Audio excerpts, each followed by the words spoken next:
एक average propagandist लगातार आपको ये बोलता रहेगा कि कर्मा की थ्योरी नॉनसेंस तो है ही है, लेकिन वो साथ साथ सोसाइटी में इविल चीजों को प्रमोट करती है, जैसे कि विक्टिम ब्लेमिंग। इसके लिए रीजन क्या बताते हैं कि कर्मा थ्योरी कहती है कि भाई सब कुछ जो सफरिंग है तुम्हारी, वो तुम्हारे पुराने कर्मों की वजह से है, इसलिए लोगों को इनफैक्ट तुम्हें हेल्प नहीं करना चाहिए, क्योंकि ऐसा करने पर आप कर्मा या भगवान के अगेंस्ट जाएंगे। लेकिन this is a very flawed understanding of Karma, और आप तो जानते ही हैं कि प्रोपेगेंडा फैलाने वाले अक्सर अर्धज्ञानेश्वर होते हैं।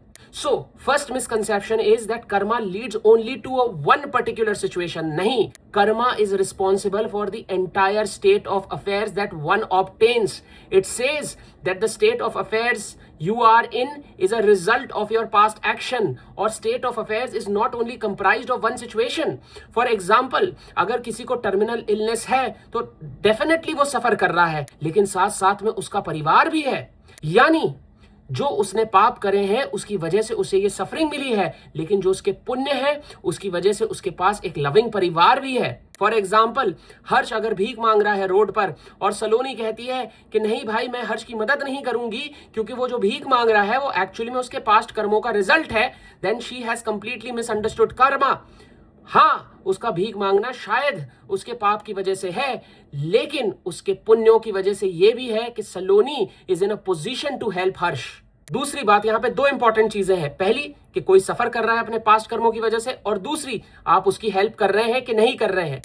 One does not necessarily entail to. और जो आप रीजन दे रहे हैं वो भी फ्लॉड है कि मैं भगवान के डिसीजन को कैसे ब्रेक कर दूं। अरे भाई, भगवान के डिसीजन को ब्रेक करने के लिए आपको पता तो होना चाहिए भगवान का डिसीजन क्या है, या आपका नॉलेज सेट जो है वो भगवान के नॉलेज सेट के बराबर होना चाहिए। गॉड हैज परफेक्ट नॉलेज, आपके पास है perfect knowledge.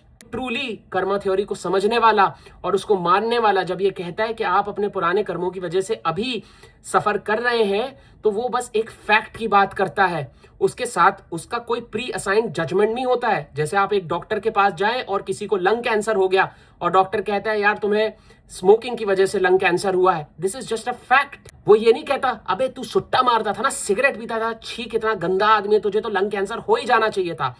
What he is simply stating is just a fact. इसका हम एक अल्टरनेटिव पर्सपेक्टिव भी जानेंगे। भारतीय ज्ञान परंपरा से जुड़े ऐसे वीडियोस के लिए फॉलो करना मत भूलिए।